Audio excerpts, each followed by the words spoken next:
Suzanne is she's not only an artist of great renown and wonder. She is a lovely, charming person, and she is from our community. So I will just give my first quick, just little introduction to Suzanne. When I don't know, you were in high school when you taught the French class at the school. Yes. In high school, she'll tell us maybe how she got roped into that. But Suzanne gave a French conversational course at the library for very young. For young, I guess, elementary students. And my daughter at that time, we were new to Great Neck, and it was one of the opening pleasures of her life. And then, and on top, at the very end, we had a French, I don't know what, a soiree. We were invited to her house, so to have, I don't remember. Do you remember what you served? But it was probably brioche. Yes, and coffee. Did you make them? No. Yes. At the time, I used to make brioche. Okay. All right. So it was so we thank her, and we thank her mother too, who I don't see yet, but I know she's going to find us. So anyway, that was my introduction to Suzanne. She couldn't have been nicer, and she helped to welcome my daughter into Great Neck. So it's an early warm feeling for me, but she is also a member of our Temple community, and she will start out to talk a little bit about herself, and then then we're going to see a brief but very impressive video that was made of her work, and then she's going to answer any questions burning questions that you have for her. And after that, we will discuss the book, and we will also will talk a little bit about the next meeting. So let us begin with Suzanne Posner, a Great Necker from way back, and a member of Temple Israel's family, and someone who seems to be almost no talent that she doesn't lack, that she doesn't have. Forgive me. Okay, Carol, let's find out. All right. Do you want me to start? Yes, I want to start. Please. Okay. Hi, my name is Suzanne Posner. I grew up in Great Neck, starting at the age of 3. My mother, Lila Posner, and my father, Milton Posner, were members of the Temple for at least 50 years. And I grew up at Temple Israel. I remember being in the shows. I loved to be in the shows. I was in Milk and Honey, which was a full Temple production. In Hebrew high school, I was in Oliver and played Oliver. So that was really fun. And I went all the way through, learned a little bit of Hebrew. When I went to Israel, was able to use it. Temple Israel was a main part of my growing up. So now my husband and I returned to Great Neck when my son, who is 27, was inside of me. And I was quite pregnant. We found a beautiful place to live, an old house, an old cottage on a large estate, and lived there for 4 years before we bought a house in Thomaston, lived there for a long time, and then sold it to move back to the estate. So I'm very lucky to have the beauty of nature and have Great Neck so close and have a huge studio. It's the size, here, I'll show you. It's the size of a 2-car garage. So this is my studio. And let me see if I can switch the camera. I think there's a way to switch the camera. Oh, but I can't. Oh, yes, I can figure it out. Wait, it's right up here. Camera switch. Okay. So you can see I have plenty of room to store paintings I'm working on. I have my stones. I have lots of materials, and this is just a great opportunity during this COVID time. Unfortunately, I've gotten a lot of work done. So I have a lot of framing supplies, unfortunately. That's not, and I have my library, my art library over there. When we moved, I gave away all of my books except for the art library.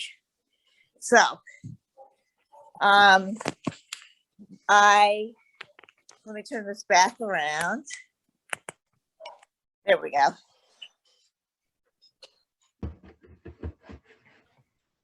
Somehow when you changed, you're muted, Suzanne.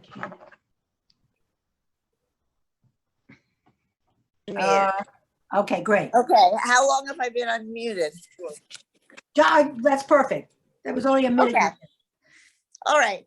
So in the film that you're going to see, my son made a quick video. He's a filmmaker now, the younger one. The older one's in finance. The younger one made a video of my sculpting for something. I don't remember what it was. So that's what you're going to be shown, and then you can ask me questions. Wonderful. All right. Oh, by the way, I was going to say that I teach at Cumberland at the Adult Education for Great Neck. I teach Tuesday mornings. I teach sculpting. So I really, really enjoy teaching. I figure at this age, number one, I have a second career because I practiced as a dentist for more than 20 years, but I have Parkinson's disease. So you see me moving a lot. I can schedule my hours better with being an artist than being a dentist. What was I going to say? Oh, Cumberland is wonderful. I took classes there. Throughout my time in Great Neck, I took art classes there. And I've been sculpting since I was pregnant with my son, and he's 27. So I've been sculpting in stone 27 years. And I took the class over from the wonderful teacher who was there before me. So is your class, tell them that it's running now, even through the pandemic. Oh, yes. Yes. Oh, yeah, it's running. It's a large room. We have plenty of space. Everybody has a 6-foot table. So, yeah, it's running. We all wear masks. And don't breathe in the dust. So why don't we put on the film, and then if people have questions, they can ask questions. Unless somebody has a question now. If you have a question now, please go ahead. Is anybody, raise your hand so Carol can see you if you have a question. Otherwise, she'll set up the. I can't see anybody, sir. I mean, I can't see all of you, but if you do, just speak up. You guys aren't shy. I know that. No. Otherwise, I'm going to show the video. Give me 1 minute, and I will share the screen with you all.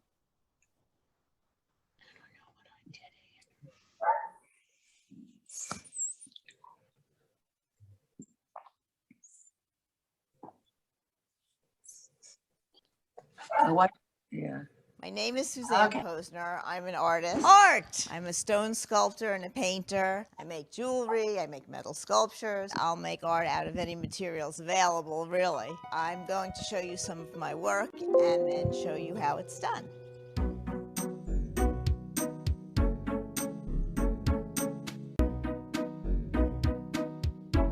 This insect was really fun to do. And I made this polar bear, and then I decided to make the baby here. You can see 2 different birds, the owl, the hen. I love the orange alabaster, this dramatic and large fish. This is the first sculpture I ever made. And as I say, you can make a face out of anything.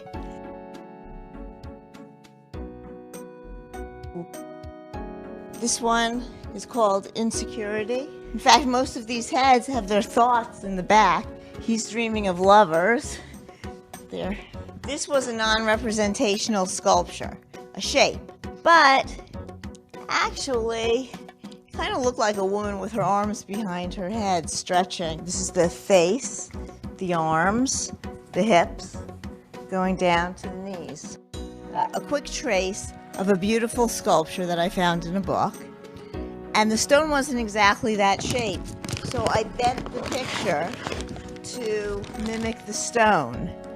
So the head of the mother went over the baby. So I started to make a mother and baby.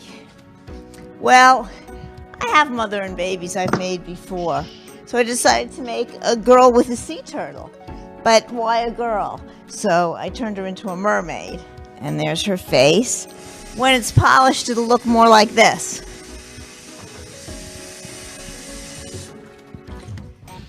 You can see how the stone shows up, the brown and white. This is a pretty subtle coloring, but it's more fun. This also had a lot of mud in it. Sculpting, stone sculpting is something I learned as an adult. And to develop a new skill, actually a new profession, because I'm a retired dentist and I can't practice anymore because I have Parkinson's disease. But I can sculpt, and I can use my skills from dentistry to sculpt large and colorful. And while I miss my patients, I have students now. I use a lot of tools, mostly work with hammer and chisel, sandpaper, a lot of sandpaper. Also use cradles to hold the sculpture so it won't move around while we're sculpting. Another tool is a fork. Another tool is a flat chisel. You always need a brush to brush it off. And you may want to wedge it to keep it from moving.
As you can see, it's a slow process.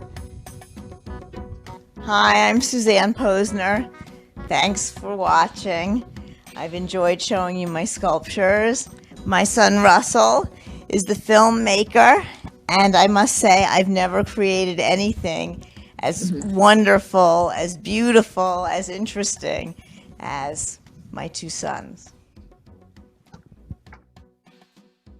It's so cute. Thank you, thank you. So I'm sure this is eliciting a number of questions. I have some, but I'm not going to hog it. If anybody wants to have a question, please just raise your hand so Carol can see you. Okay, I have a question. Okay. It's Carol, and wait 1 second, I'll let you see me. I know you do jewelry. I've seen some of your pieces. So when you do the jewelry, is most of it like wire or copper? Any metal can be used. I can work in any metal. It just depends. Copper is inexpensive, so when I'm trying out a piece, I'll use copper. But if somebody wants it in gold, I can do it in gold. Just the cost of the gold is more. is there anything that you could use from the chips of your marbles to integrate in your beautiful jewelry? Because the stones. Of course, I could, I could, amazing. yeah, I could wrap stone. I don't usually, but I can.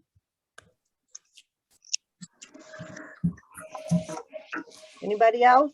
I just had a question as I saw you working, whether you, before you begin, Yes. how do you decide what part of the stone you're going to work on first? And do you ever trace some kind of design on the stone first, just to give you an idea? Well, it depends. I'm an indirect sculptor. So I sculpt basically what I see in the stone. So usually with the stone, I'll look for an unusual shape and a bright color. I like the bright colors. The stones I choose, and I'll show you, I have a gallery. So I'll show you some of the stones while I'm talking. The stones I choose are not necessarily the white marble from Carrara, which is this Roman soldier, but I use bright color alabaster with a lot of colors, a lot of layers, as you can see in this actually woman about to put her feet in the water. Most sculptors don't they'll make a shape like this. They won't make a creature like this or the babies out of the stone, because the stone has a lot of surprises in it. It's not like that white piece that I showed you at first. There could be a lot of cracks in it. So this one's soapstone, but I like the challenge of using these colorful stones because they're so beautiful. That's great. I love that. Yeah. So let's see what else. Yeah, this one's funny.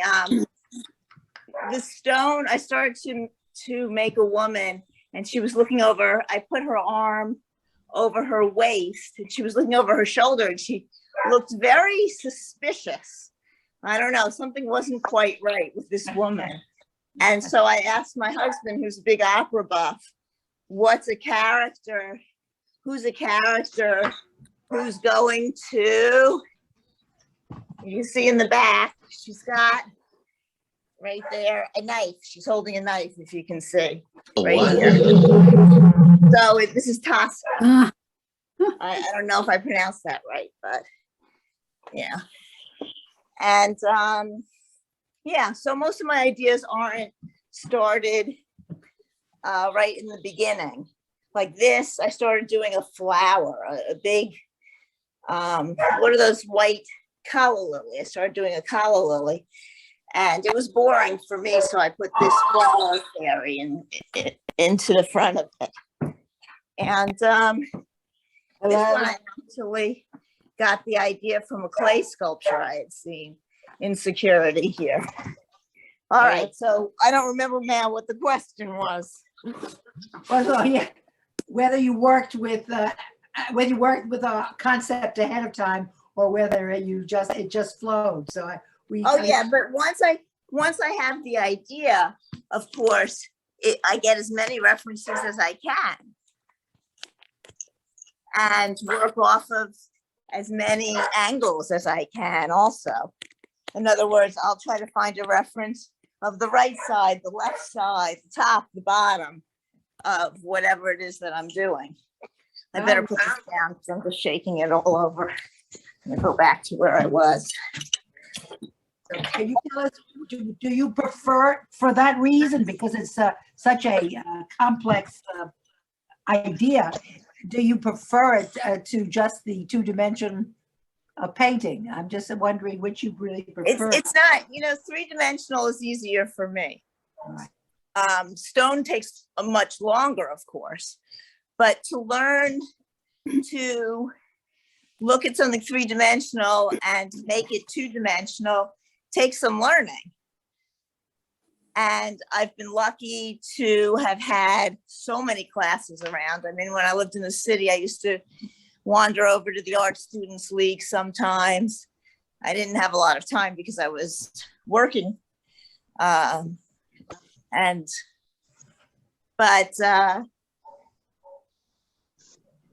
forgetting, I've lost my train of thought.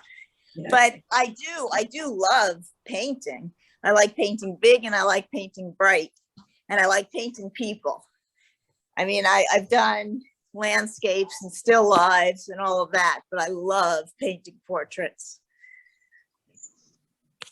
So I don't think we'd mentioned it before, but you can tell everybody that everything that they see in your gallery and so forth, while you do have your favorites, are things that are purchasable. So absolutely, absolutely.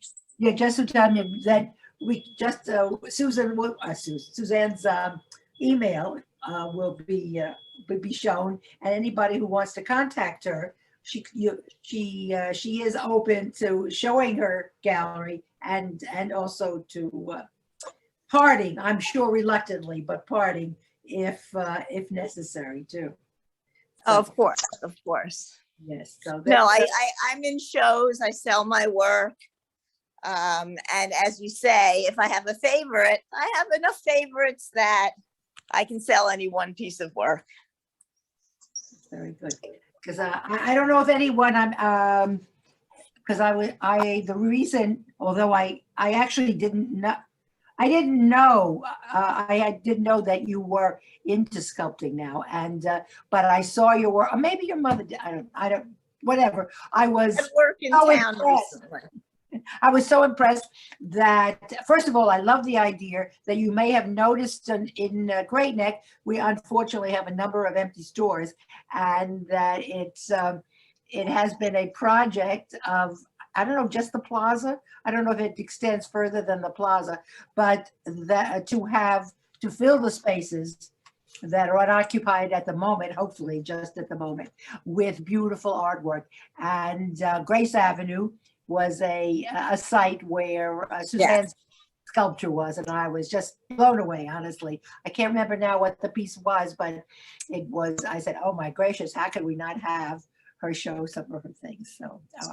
So that I think that we are very fortunate in Great Neck to have so many wonderfully talented people and places to display them. So anyway. Yeah, I'm going to have a painting at the National Art League starting next week. It's a large and small show. So I have a large painting that I'm putting in the show. And that's in Douglaston, right off of Northern Boulevard. So anybody can go and see the show, and they're usually quite good. This is a members show. Great. But I've been in all kinds of shows, from Salmagundi in Manhattan to I had a couple of solo shows in Great Neck at the town hall. I think it's the Plaza Town Hall. Yeah. No, that's fun. So, has that prompted anyone to have a question? Yes. No? Yes. Okay, please give us. It's a very elementary question. Where do you find all this wonderful stone? You go to a stonemason's yard? Basically, there are only a few places in the States right now which sell stone. It's becoming hard to find. There's a place in Manhattan called the Complete Sculptor, and I've used them to get most of my stone. There's also a man who lives in Kansas, a Brooklyn boy who lives in Kansas, who's a sculptor who started going around the world collecting stone. And I can order from him. And there are a few more places, but usually when you order stone, you need to order 500 pounds of it. A lot. Or sometimes you can order a piece of stone that fits in one of those post boxes that no matter how much it weighs, it costs the same amount. That I've been able to do also. So, but we have ordered for the class. We've ordered 500 pounds in the past. You ever work with wood? So you can take the sculpting class without your own stone then? Well, I just want. actually, if it's your first time, I'll go and get a stone for you. But usually people want to pick their own stones and they'll, get their stones. I have a supply now of limestone, which doesn't have beautiful colors, but it's the easiest. It's really good limestone. It's from Indiana, where I took a course. So the Indiana limestone, I do have a supply for people who want to start with the easiest, most consistent stone. Thank you. Well, so if you were starting as a sculptor, what tools would be absolutely necessary? I mean, I'm just saying. Well, you need a hammer and a chisel. Okay. Okay, a point chisel and a flat chisel, and maybe a rake or a fork chisel. And that's all you need to start. That and Well, you do what you say. sandpaper, maybe a couple of wood files. Everybody has wood files at home or knows somebody who has wood files or goes to a garage sale and sees wood files. And those could be used on the stone. Oh. So when they're in your classes, when they're working on the stone, is it left? Yes. Yes. They take their tools with them, but they leave the stone. We have a big set of bookcases and we've never, I don't know any instances of stones being taken. Yeah. Oh, so I mean, this is something doable. I mean, it seems to Yes. It's much easier than people think. People think stone sculpting, I can't do that. I mean, I thought that when I started, but I heard there was a wonderful teacher. And so I went and it wasn't hard. It really wasn't hard. But obviously you're artistic and you can do so many different things. But what's great about stone sculpting is even if you're not artistic, you can have a beautiful result because I'll help you get beautiful lines. And I won't do it myself. I'll show you how to. And the stone itself is so beautiful. Who could go wrong? Maybe. Yeah. I mean, there's a promise that if anybody takes up stone, we will absolutely display your work on our sculpture show. So you have a gallery showing even before you start. So be sure that if you have the slightest interest that you pursue it, because that would be a first for us. And let me tell you, I'm already delighted with whoever would do it. Maybe Shuli, is you still with us? Shuli, do you do any sculpturing? Never, no. Never. All right, here's your opportunity.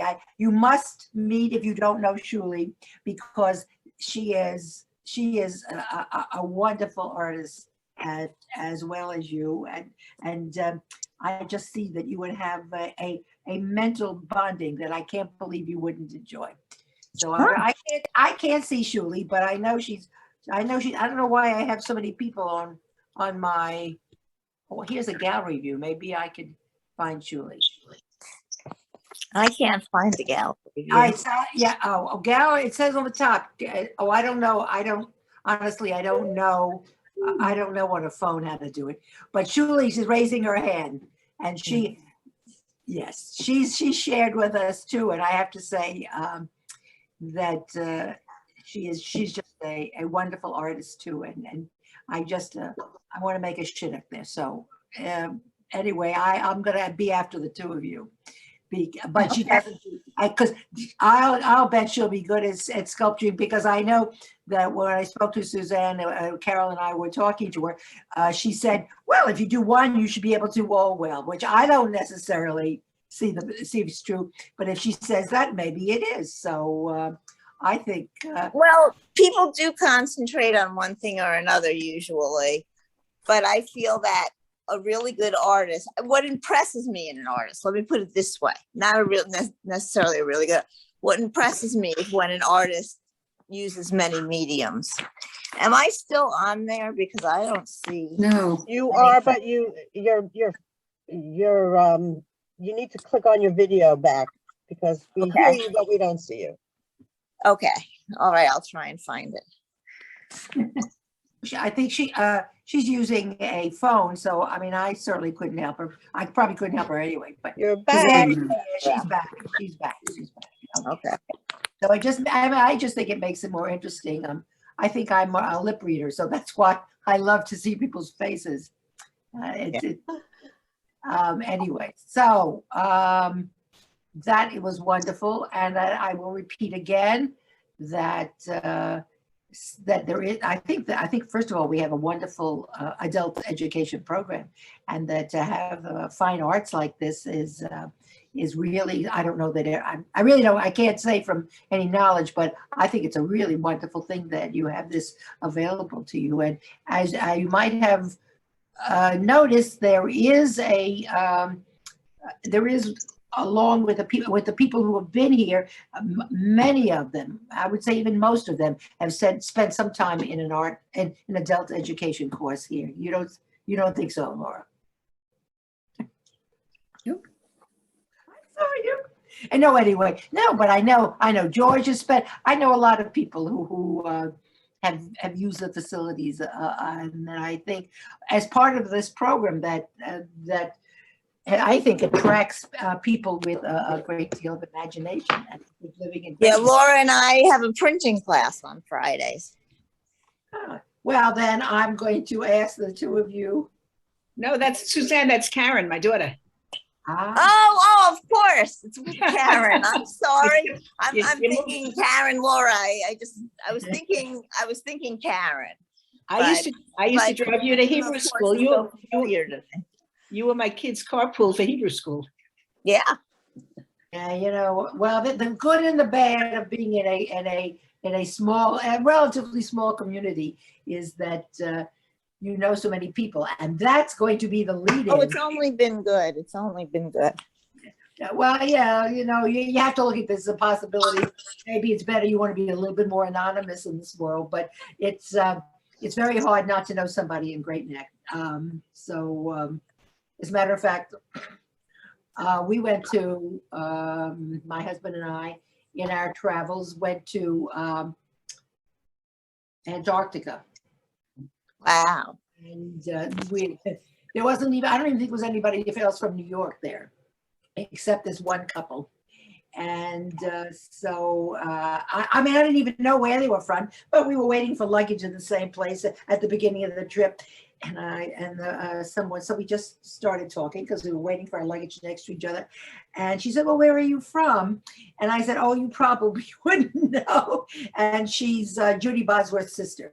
So, I mean, I'm just saying, it really is, certainly for people I know, a very simple word.